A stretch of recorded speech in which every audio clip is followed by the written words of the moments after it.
Well, sometimes technology fails us, and this is one of those times. So I recorded my Bible study for chapter 7 like I normally do, and for some reason the sound died about 7 or 8 minutes in and didn't work at all. So I get to give it another shot now, which is not the most exciting thing, but we do what we can. So we were discussing last time, we're in the Gospel of Mark, we're approaching chapter 7 and the height of the Gospel, Peter's declaration that Jesus is the Christ. And there's been some questions churning in the background of the Gospel. We've spent some time with them, but I think it's important to bring them to the surface now because they come up repeatedly again and again. And they're important themes, maybe even one could say why the Gospels themselves were written, to answer some of these great questions. The first one, and the most important one, is who is Jesus? The Gospel of Mark answers this in the very first verse. The Gospel of Jesus Christ, the Son of God. Jesus is the Son of God. He's the divine Lord of creation. He is the eternal and universal God. But the story is also one of discovery, that in the midst of the story of the Gospel, in the midst of the text itself, there's this question that comes up repeatedly. Who is Jesus? And over time, the answer develops a little bit. There's nuance to it. Oddly enough, the disciples usually aren't the ones to understand it very well right away. It's the common people, it's the crowds, or as I've mentioned many times, it's actually the demons that get the answer right consistently, and not the apostles, at least in the Gospel of Mark. So who is Jesus? The first of the great questions. The second one is hard to put exactly into words, but I would ask it like this. What is the worship that Jesus brings? Christianity marks an important transition away from the Jewish temple in Judaism. There is something fundamentally and foundationally different about life as a Christian, that we have a sacramental system, we have the church, we don't offer the sacrifice of animals on our altars to God anymore. And so one of the themes that reoccurs in the gospel continually is this theme of worship. The worship that Jesus brings, what it means to worship Him, what it means to follow God, how we do this, how it's connected, how it's a part of the covenant. All of these things put together surround this question of worship. And it really is at the heart of the gospel. We hear continually these different stories that describe ways that people begin to worship Jesus, or that they come and worship Him. Or some of the text and the words that are used, like this person threw themselves down before Jesus. In English, we don't get the full impact of those words because the Greek is something much more like they prostrated themselves. I think the word is proskunesin. But it means the kind of prostration that's a physical sign of worship. Kind of prostration you find in some different rituals today, in things like the penitential canon of St. Andrew that the Orthodox pray, or in the Muslim world, that's the kind of gesture, bowing all the way down with your head and your arms to the ground. That's a gesture that's reserved for God alone. And oddly enough, it's the word that's used repeatedly in the Gospels at various points. It shows up a few times in the Gospel of Mark, it shows up just as much in the Gospel of John, if not more. But the question of this worship of the new covenant is central to the life of Jesus. So who is Jesus?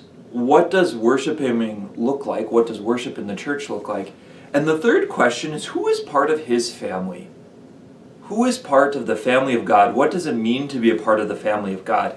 And the context of this question is important because the Gospels are written to a Greek and Jewish world, to a world where Jews and Christians often find themselves on the opposite side of issues. Because the Jewish people, the Jewish mind, separates the world into two categories, those who are Jewish and those who are Gentile.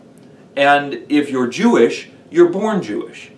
You're Jewish because your father, your parents, or your mother, or however you want to reckon descent, was Jewish. Jewish faith isn't very evangelical. It's not so much to be spread. They kind of lost sight of that. Christian faith, on the other hand, is evangelical from the very beginning. But this is one of the primary hallmarks, and one of the questions that rages at the center of the Gospels. What does it mean to be fundamentally Jewish? What is it to be a part of the family of God? And the Gospels answer this in a different way than we would expect, at least on the surface. Because, to a certain extent, we would say, well, to be Jewish means to have been born Jewish, to be practicing Judaism. And that's not a bad place to start. But Jesus takes the question much further. For instance, in today's lesson, in a little bit in our study, we'll encounter the woman from Tyre and Sidon, the Syrophoenician woman, who comes to Jesus about the healing of her daughter. And it's this famous story, there's lots of details, Jesus seems to put her off. But at the end of the story, her faith is praised. She is remembered for generations as this woman of faith. This woman who lived as a true child of Israel, as a true child of Abraham. Because she did what Abraham did, she put her faith in God. Even though faith looked a little bit different than was expected at the beginning of the story. Or even though faith would look a little bit different for a Gentile than a fully developed Christian. But she puts her faith in God. She puts her faith in Jesus. And I think the gospel claims her as part of his family. And it's not a debate in the same way that we have today. We don't have the same animosity between Judaism and Christianity, certainly. But in the early centuries, this was a pressing question. And I think that the Gospels are at pains to go in the direction that St. Paul does, that it doesn't matter whether you're Jewish or Greek. What matters, in a sense, is whether you're children of Abraham and children of Moses, whether you live in the covenant, whether you love God, whether you're faithful in your heart, whether you follow him. Your physical descent isn't that important. So this is one of the last of the great questions. Maybe it's not as important as the other two, but these questions kind of form recurring themes in the midst of the gospel, and they're important to keep in mind. Because, like we've been discussing all along, the different miracles are miracles that Jesus does, and they're for other people. But they also reveal a lot about him. They tell us about who Jesus is and what he's coming to do. So our first section, these are verses 1 through 8 of chapter 7, clean hands and distant hearts. The Pharisees and the scribes show up again. What's fascinating is they've been basically absent from the story since the beginning of the gospel. In chapter 1, we encounter them and Jesus gets into a fight because he heals a man on the Sabbath. The Pharisees don't like this. They start attributing to him the working through the power of the devil. They throw him out of the synagogue. He's forced to preach in public places. So he's been doing that for a while. Now the Pharisees come back onto the scene, and these aren't just Pharisees from Galilee. These are Pharisees from Jerusalem. It's like they've called in the cavalry.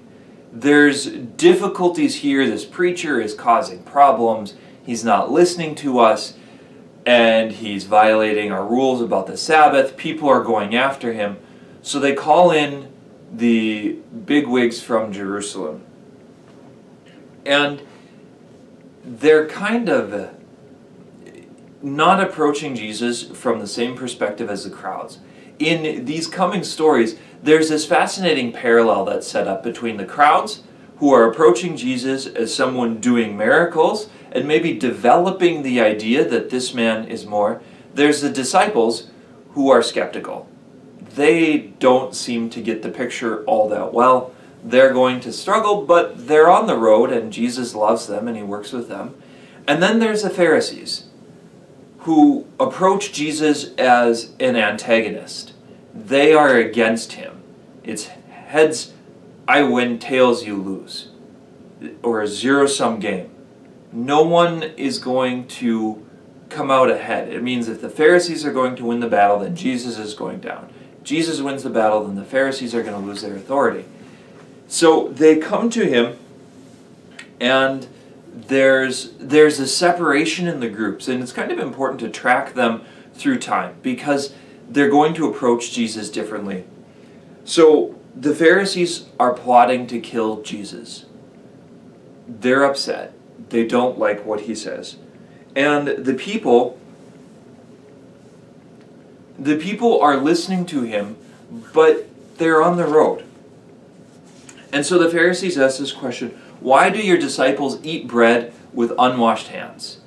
Why are they violating the tradition of the elders? So in the background of it, the Pharisees have this long tradition that has been established. They claim it goes back to the time of Moses, and it very well might, that they follow an oral law. They follow a method of doing things. They take the 10 Commandments and the commandments of the Old Testament, and they apply them to life.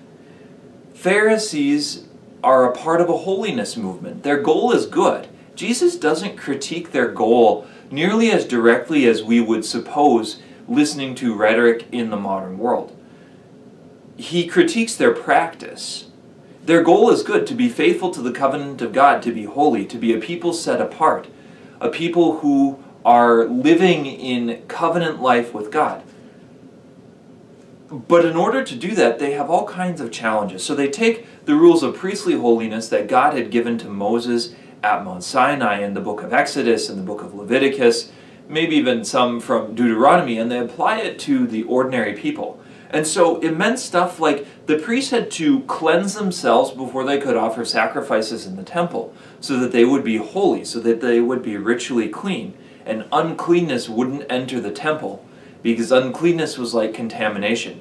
The Pharisees have taken this idea of cleanliness for the priests, and they've applied it to everyone. So to live by the standards of Pharisaical holiness is to cleanse yourself constantly, because you can then worship God. You can then live in a covenant with Him. Ritual cleanness comes to signify this deeper reality of worship and this reality of morality. That it was thought if you were unclean, you were immoral. So it wasn't just that you had dust from the marketplace on your hands. This was sinful dust that had to be cleansed, or else you weren't worshiping God. You weren't living as a part of the holy people. This causes problems. Because while it sounds like a good plan, and it sounds like something that you could do from the very beginning, you get stuck in the rules. There's so many rules to follow that instead of living in a covenant relationship with God, instead of the love of God being the most important bar none, what becomes most important is following the rules that are set down. And there's so many rules that it takes a lot of energy to try and follow them because it's hard.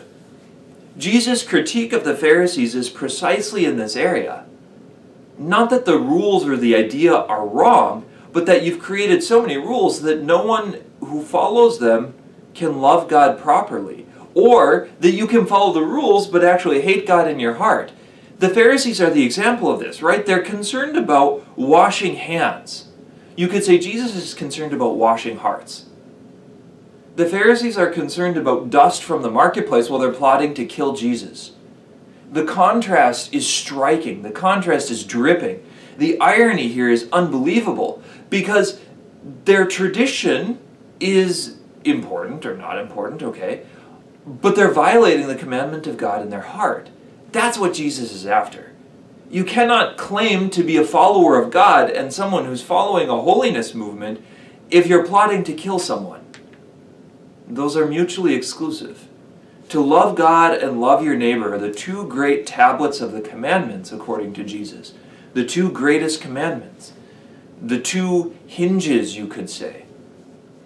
And the Pharisees are actually violating both. They're not loving God because they're violating one of the 10 commandments, and they're not loving their neighbor, they're plotting to kill him. They also reject the rules of courtesy. At this time, courtesy was something fundamentally important, foundationally important even. That this wasn't something you did to a guest. You wouldn't go up and correct them publicly. Or at least this would be bad manners. Not something you would do, particularly in a culture of honor and shame, which ancient Judaism is. The Pharisees want these things to become an act of worship to God, to become an act of worshiping God by following the traditions and the rules that they set out.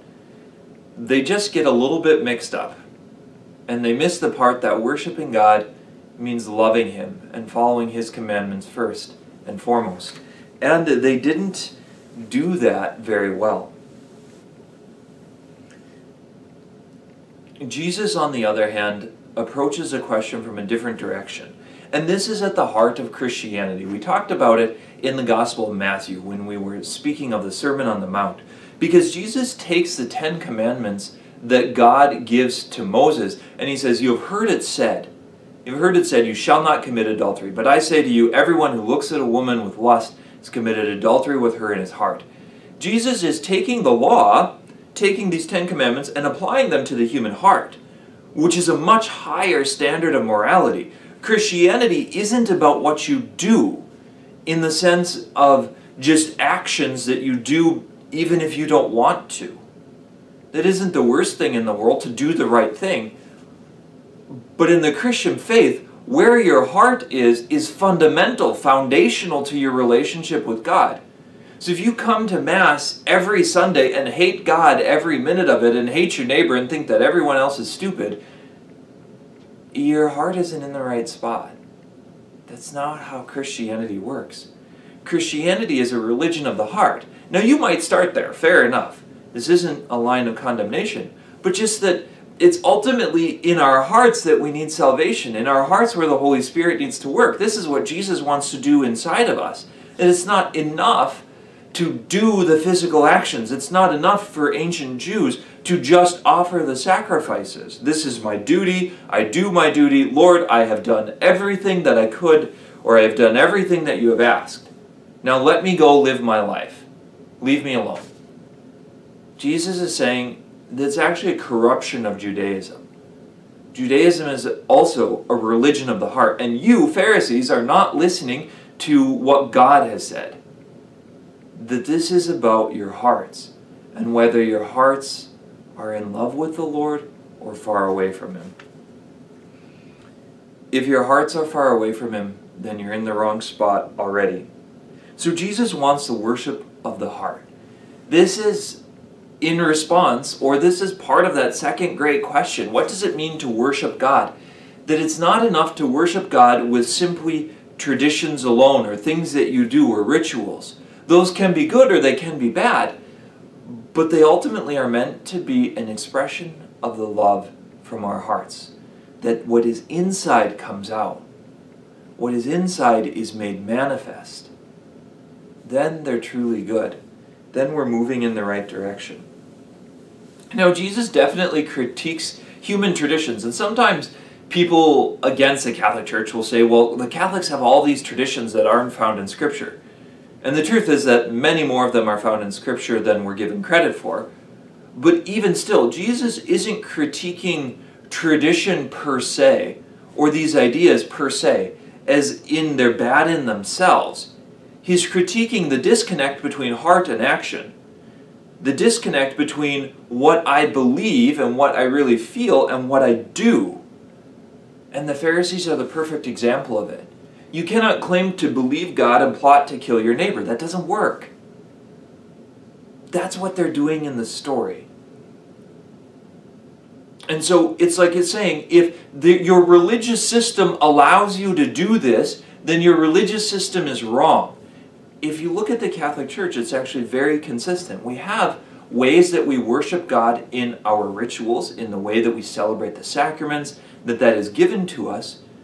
But that's not the whole of our relationship with Him. Those are celebrations of the covenant that are important and essential. But just like Judaism, personal prayer is another pillar, and it can't exist without those rituals, but those rituals also need the personal prayer. They need the relationship. So we can get caught in this even now. We can get caught in doing things like saying the rosary just to say it and just to get it done, and not paying attention to the words. It can be hard to pay attention to the words. Fair enough. But the more we put in the effort, the more we try and make those words our own and an expression of the love in our heart, the more the grace of God will work in us, because then we're praying in the right direction. Then our heart is in accord with what we're doing otherwise. So then Jesus starts going on the offensive. So the Pharisees have these rules about washing hands, and that's one set of rules. Jesus makes a point, though. You take and nullify the commandments of God for the sake of your human traditions. And he uses the example of dedicating things to the temple. So the ancient Jews seem to have this, or at least the ancient Pharisees, seem to have this idea that you could dedicate things to the temple, that you could dedicate things for temple service. Now, on the face of it, this isn't a bad idea. We still ask for donations today. We're not doing something morally corrupted. We ask for people to support the church because that's important, because it allows us to continue to do the work that God has entrusted to us to do, and to keep the lights on and to pay the bills. But Jesus notes that you have set aside the commandments of God for these human traditions. So you could have a relatively wealthy person, let's say a Pharisee who is a merchant, who decides that they're going to dedicate their whole wealth to God, and now they can no longer take care of their parents. So they're making a distinction between the duty to family and the duty to God that Jesus rejects. Jesus says, you cannot set aside the commandments of God for the sake of your human traditions. So it's a commandment of God himself to honor your father and mother. Part of that is you have a responsibility to care for them. You cannot honor God by dedicating money to him if you reject his commandments. It's kind of the same thing from the last story, that this is a problem. Heart has to go with action. You can't separate them. You can't be an awful child and love God like you should. So he notes that you disregard or you nullify the commandments of God. He's increasing in strength in his rebuke of the Pharisees. At first it was, you have these rules. Now it's you disregard or you nullify. You're casting aside. You're throwing away the commandment of God to satisfy your human tradition. The love of God and the love of neighbor. The love of God and following the commandments, what you believe in your heart, how you act, these go together. That's at the heart of the Christian faith. That's at the heart of true divine worship. The Pharisees are failing to see what is most important and what is less important. The commandments of God, the rules of God himself, are more important than the rules that we make. Worshipping God in spirit and in truth is far more important than the different rules that we make. Now, again, we have to be a little bit careful of this, because sometimes the rules are difficult and we just don't like them. And we don't like them because they're difficult and they challenge us. They call us out of ourselves, they challenge our pride, they kick us in the face. Yes, the rules are difficult. And we might not like them for that reason, but that doesn't mean the rules are bad, it means our hearts are bad. That sin is on the inside, and that's what needs transformation. The rules are meant to teach us to desire what is good, to open our hearts to the goodness of God, to share with him what's in our hearts and what's in our lives. And then the story continues. So there's 3 stories in a row. These first 23 verses of chapter 7 are all about this challenge to the Pharisees. Now comes the earthquake. And Jesus kind of knows it's coming. You have to wonder if he's smiling while he does this, because he calls the people together. He calls the crowd. And he brings them together and he says, "Hear me and understand."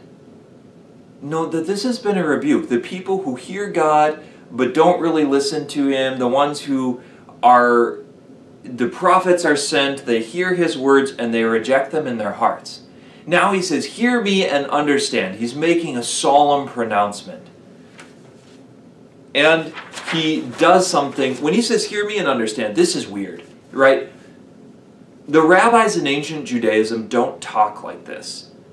The Pharisaical rabbis don't pretend to give definitive interpretations of the law. They have debates. You can still find those debates recorded in the Talmud. It's kind of strange to Christian ears because it'll say like one rabbi says this and another rabbi says that. It doesn't really tell you the answer or which one's the best.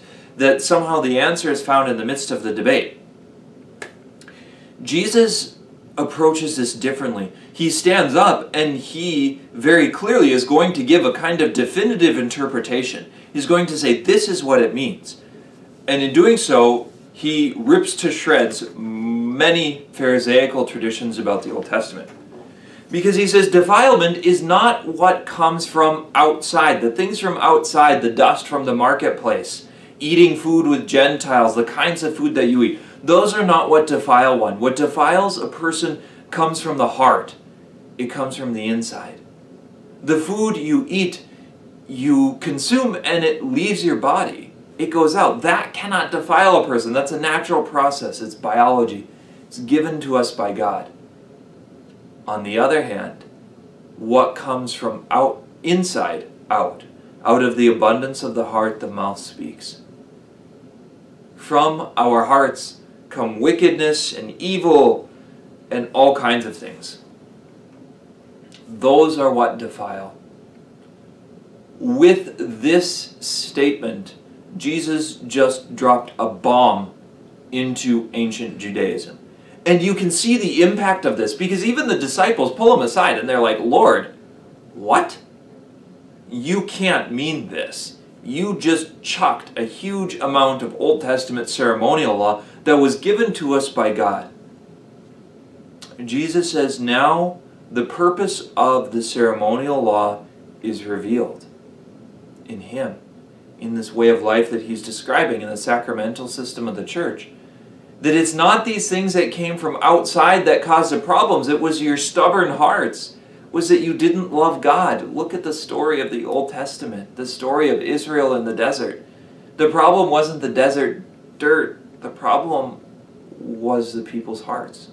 The problem wasn't the land of Egypt as a physical place, but pagan worship in the heart.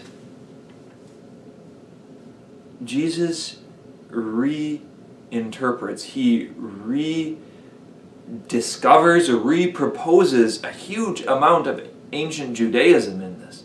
And I think, this is just something that I've thought for a long time, but I think that he's actually claiming that this is what Judaism was about all along, and it kind of got lost.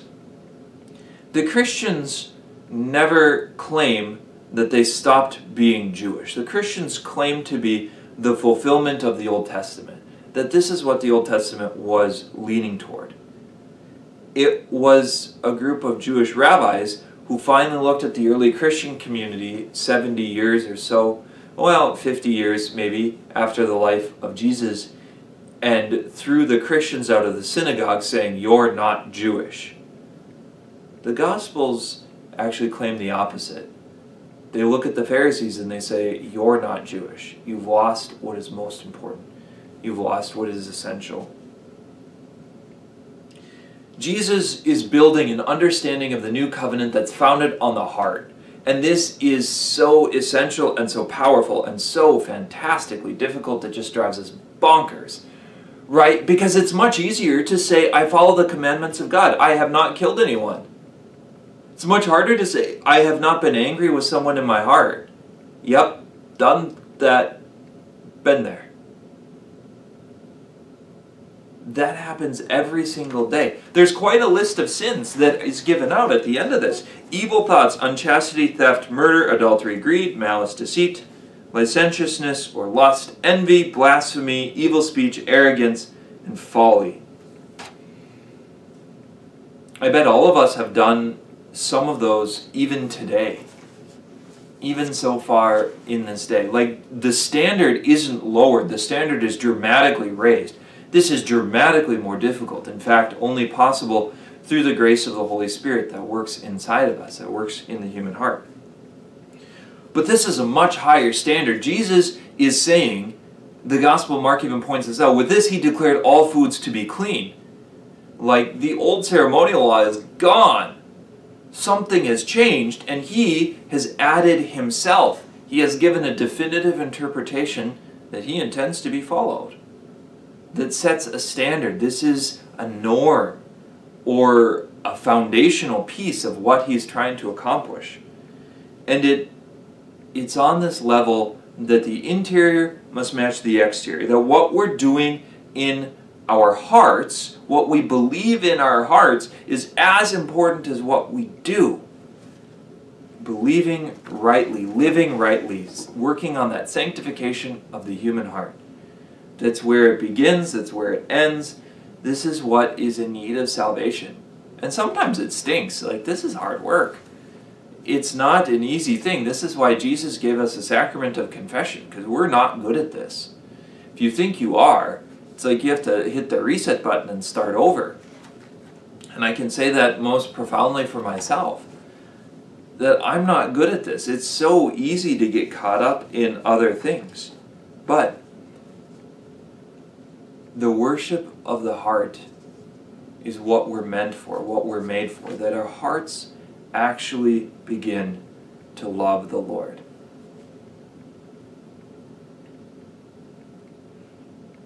Even the apostles are scandalized. They question Jesus. This is kind of funny, right? Because we would think of the apostles as being the ones who get the answer right. They're the closest to Jesus. They are the ones who listen to him the longest. And they're like, wait a minute. What did you say? What did you do? Are you sure? This is hard. They're coming along for the ride, but they're not all the way there yet. They don't have it all figured out. Jesus is this lawgiver who is interpreting things in a way that has never been done before. So then Jesus leaves. He's provoked the Pharisees. He's given a new understanding and a new teaching. He's developing this new covenant idea. Then he goes west to Tyre and Sidon. And Tyre and Sidon are Gentile cities. They're north even of modern-day Israel, probably in the country of Lebanon, near the modern-day city of Beirut. This is a journey of like 40 miles, a journey that takes some time. This isn't just an easy road, so he may spend 5 days or a week with his apostles on the way there. Maybe it's not quite that long, but this story is important. Jesus is looking for fruit from the Jewish people, and he's not finding it. He starts to go to the Gentiles. And this is one of these things where the story is actually kind of strange, because it doesn't tell you where Jesus stayed. It doesn't tell you where he ate. There's all kinds of details that are necessary in the story, like it's Tyre and Sidon, so he can't just show up, and live on the street, or at least we don't think he did. He may have for a day or two. Maybe he had some friends there, maybe he was staying with them, but somehow a Syrophoenician woman hears about him being there, and she comes to him. She comes to him, and there's this rather strange scene, because she asks him for a healing, and Jesus said it is not right to take the food of the children and throw it to the dogs. This is playing into the age-old conflict between the Jews and the Gentiles. That on the one hand, there's the Jewish people who are faithful to God. The Gentiles have abandoned it. They are not part of the family of Judaism. But the Gospels have a little bit different idea. It says Jesus came to seek and to save the lost sheep of the house of Israel. Who is part of this house of Israel? And then you have the story of the Syrophoenician woman. So she asks Jesus for the healing. Jesus seems to say no. And then she comes out with this bold statement, even the dogs eat the scraps from the table of their masters. Even the dogs are a part of the family. Even the dogs belong. Now, dogs, unlike in the modern world, were not highly thought of in the ancient Jewish faith. Dogs were primarily scavengers. They lived outside of town. They were probably unclean because they ate all kinds of things including dead ones. Dogs have never been, at least as their domesticated form, they've never been quite as adept at killing and hunting things as cats are. Cats can figure it out, but dogs usually don't. They scrounge and scavenge and eat food that's discarded by other things. So this is the context, and Jesus says, let the children be fed first, and she claims that even the dogs are a part of the family. The time is coming when the whole world is reinvited into the covenant with David. You see, that was its purpose from the beginning. Jesus is going back to that. That the covenant with David was that the Jewish people were meant to be a light to the nations, was meant to be a city set on a hill. There's a courtyard of the Gentiles where the Gentiles are supposed to come and pray because of the witness of the Jewish people, that the Jewish people witness to how God is at work in their lives and they reveal His work. And this is so good that the Gentiles are drawn into worship of God. It kind of didn't work. The Jewish people become the Gentiles, are cast out, they're hated, they're corrupt, they're polluted, we can't be a part of them. And so they kind of throw them out. And Jesus is reclaiming actually what is at the heart of the Davidic covenant. That this is a covenant for the whole world. And something happens here that is earth-shattering, that is so easy to miss in English. And so important. This woman calls Jesus Lord. Kurios. Kurios is the word that was used in the Septuagint when God reveals Himself in the burning bush. I am who am.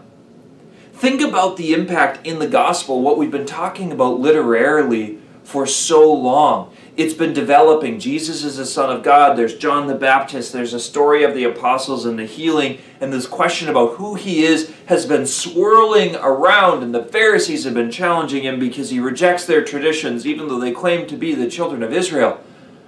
And the first person to utter the words in the Gospel of Mark is a Gentile woman that it sounds like Jesus is rejecting. She calls Him Lord. Kurios. You have to feel the weight of some of these moments, or it's so easy to miss a part of this story. It just took the entire Jewish world and flipped it on its head, because she's revealed as someone who is a true child of Israel, a true child of God. She's living like Abraham did in faith, and her faith sees Jesus as Lord. The apostles haven't done that yet. The demons haven't done that yet. They've called Him the Holy One of God. Okay, maybe it's a divine title. But she calls Him Lord. It sounds like Jesus is kind of hard on her. But the reality is that she is remembered forever. Her story is recorded in the Scriptures. She calls Him Lord. Now you see, in a sense, the strength of her faith. And she's praised by Jesus, right? Her faith is commended. He doesn't commend the faith of the apostles. He doesn't commend the faith of the Pharisees. They actually believe what Jesus says, they just don't like it. But He commends the faith of the woman. That's where you want to be in the gospel. When God Himself looks at your faith and marvels at it, then you're living a life of faith. Then you're a child of Abraham. And so she reveals herself as a part of the family of God. As someone that Jesus was sent to call home. She's in this. And so Jesus does this miracle for her from a distance. He doesn't even need to be present. He doesn't need to lay hands. He says, let it be done. And it is done. He utters a divine word, like at the beginning of creation, and it goes forth from His mouth, and it accomplishes what it intended.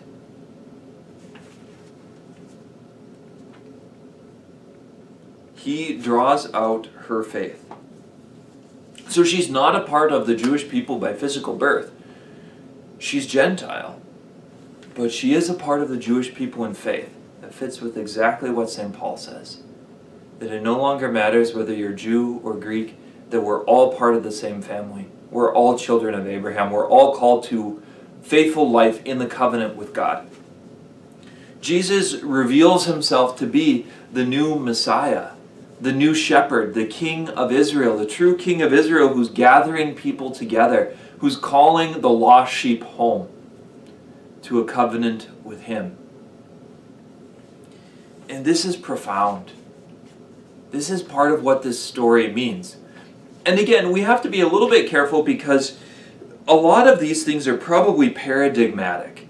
They're a pattern. They establish a way of relating to Jesus because they only happen once. This story is recorded once. This one Gentile woman from Tyre and Sidon. Did he only talk to one person while he was there? I doubt it. I mean, he spends practically the entire time in the rest of the Gospels teaching and healing and doing miracles.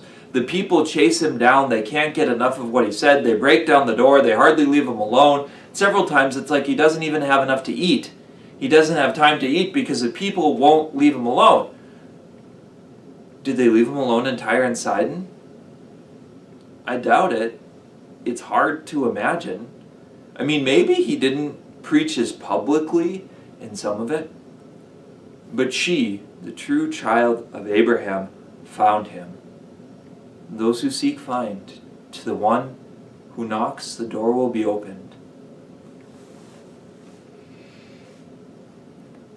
And Jesus is not rejecting anyone who comes to him, even if they're outside of the bounds of the traditional Jewish faith. The gates are open to everyone. Last section. So then Jesus goes to the region called the Decapolis. The last time we were there, Jesus had healed the demoniac of the Gadarenes near the tombs, and the pigs rushed down into the sea and they all drowned. And the people told Jesus to leave. They kind of threw him out of their area. They were concerned, their livelihood was ruined.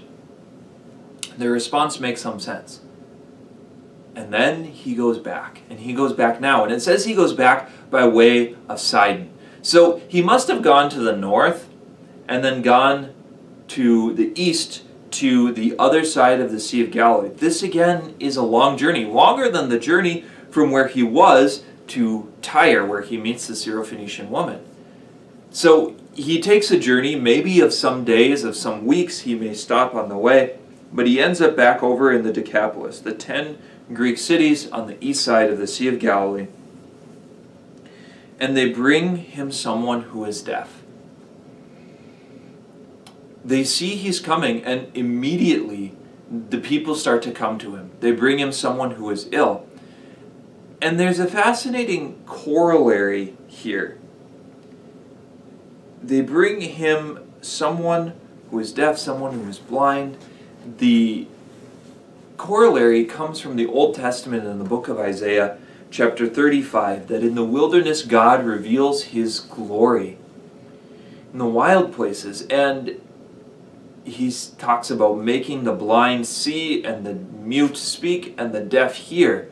That hearts are being opened, eyes are being opened. So on one level there's a cure and a miracle. On another level, these miracle stories, as they build on each other, are the gradual opening of the eyes and the hearts and the minds and the ears of the disciples to hear what Jesus is saying.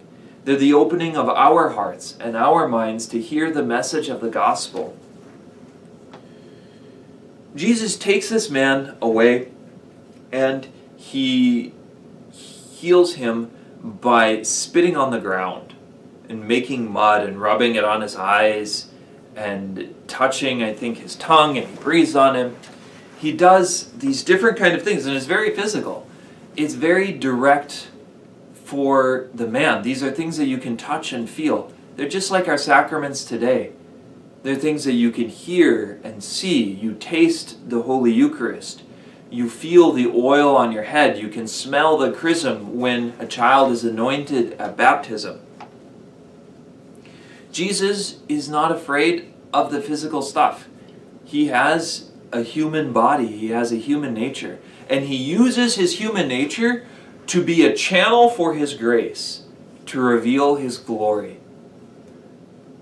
And so this is through the sacramental system. It points to the priesthood that today He uses the body of a priest, the physical nature of a priest, to reveal His glory, to act in the same way, to act in the sacraments, to act in prayer, to bring healing to people who need it, to restore sight to the blind, to help the deaf hear. He says a word.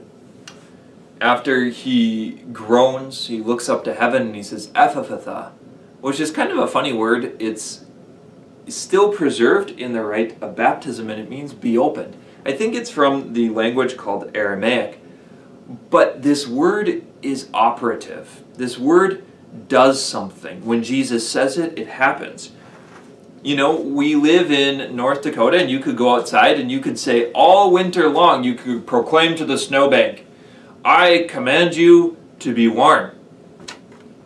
Be warmed, right? It's still winter. Hasn't worked yet. Probably won't work. I mean, I think God could do it, but He usually doesn't do something like that to break the rules of nature that it operates by, usually completely. But in this case, the word of Jesus accomplishes what He means it to. He says it, and it happens. And that's something profoundly true. That's something profoundly beautiful. Because it harkens back to the words of creation. That at the very beginning of the book of Genesis, God says, let there be light. And there was light. Here Jesus says, be opened. And it's opened. He says to the demons, be gone. And they leave. His words are operative. And in this case, it's another mission to the Gentiles. The Decapolis are the Greek cities. He goes over to the Greek cities, and again, the crowds are welcoming Him with joy. The people are bringing Him people. Their hearts are being opened to the truth that Jesus is the divine Son of God. And these are hallmark moments. That the Jews are invited first. They're not bearing fruit, at least the leadership of ancient Judaism, some of the Pharisees. I guess it is important to reiterate that many of these do follow Jesus. Many of the first Christians were from these movements, so it's probably not fair to say that they all reject Him, but that many do, that some, especially those who were on top who felt threatened, do. And He goes to them first. He is rejected, at least by some. They don't receive Him. They don't claim Him for their Messiah. And now He goes to the Gentiles, and we have 2 stories in a row of how the Gentiles are recognizing Him as the Son of God. The woman called Him Kurios. Here, this blind man, his eyes are opened. He can see Jesus. The glory of God is revealed in the person of Christ standing in front of him. Jesus is accomplishing the work of the Messiah. And my hope is that you can see how the story's been building. At the beginning, it's huge. Jesus is this is the gospel of Jesus Christ, the Son of God. Jesus is the divine Son of God. And then we dive into the story, and it's like this divine nature of Jesus gets hidden for a time. The people are starting to wonder, they're asking questions, He multiplies the loaves, things that are curious are happening, and then they start to remember the passages in the Old Testament about the Messiah. When the Messiah comes, He will bring sight to the blind, He will open the ears of the deaf. In the wilderness they will encounter God. And then Jesus goes to the wilderness and He brings sight to the blind and hearing to the deaf. And His glory is revealed and manifested, and is to the Gentiles.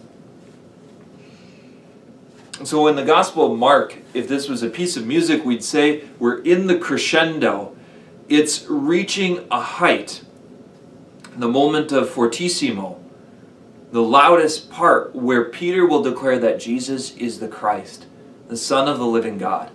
From that moment, Jesus will set His heart and mind toward Jerusalem, and He will go. We're almost there. The tension in the story has been building. He provoked the Pharisees today with this extended commentary and conflict on the life of the Pharisees. Then he goes to save the lost sheep of the house of Israel, who were so lost for so long that they're called Gentiles. They don't even know it. And he meets with great success. And then he will go with his apostles where they will declare that he is the Christ. It's a great privilege to you to study the Gospels together. For next time, we'll look at the first part of chapter 8. There's kind of two pieces. And so we'll look at the first part of chapter 8 because the second part goes with chapter 9 in our commentary book, and that would be too much material to accomplish in 1 week. I'm quite certain of that. So for next week, we'll look at chapter 8. Thank you for joining, and we'll see you soon.